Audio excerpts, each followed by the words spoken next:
It's noon Tuesday, March 17th here in Korea. Thanks for tuning in. Live from Seoul, I'm Ju. It's very good to have you with us. I'm Mark Broom. Our top story this afternoon is about South Korea's crunch talks with two of its closest partners, China and the United States. Seoul Foreign Ministry official held talks with China's Deputy Foreign Minister on Monday, and today is the turn of U.S. Assistant Secretary of State for East Asian and Pacific Affairs, Russel. For a wrap-up of Seoul's latest diplomatic moves, here's Hwang Sung-hee.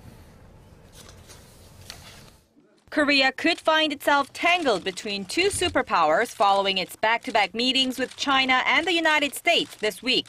The touchy subjects topping the agenda are the possible deployment of the Washington-led THAAD missile defense system in South Korea and Seoul's participation in China's Asian Infrastructure Investment Bank.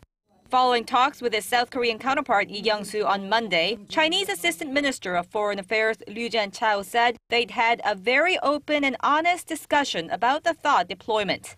Liu added that Beijing hopes Seoul will consider China's interest and concerns about the matter. Beijing is against the deployment because of concerns that its radar system, which can cover 1,000 kilometers, could be used to monitor mainland China.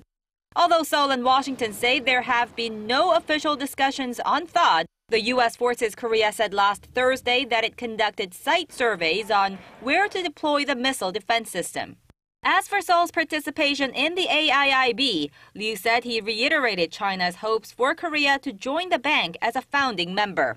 The AIIB, aimed at creating a new financial order centered around China, is opposed by the U.S. because it believes Beijing could use it for political purposes.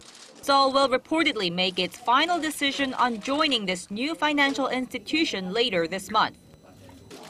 Opening talks with his South Korean counterpart Lee Kyung-soo on Tuesday, U.S. Assistant Secretary of State Russel said he will discuss a range of global, regional, and bilateral issues, with no specific mention of the THAAD deployment nor the AIIB.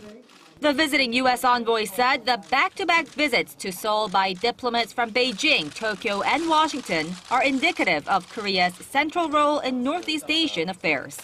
Hwang Sung-hee, Arirang News.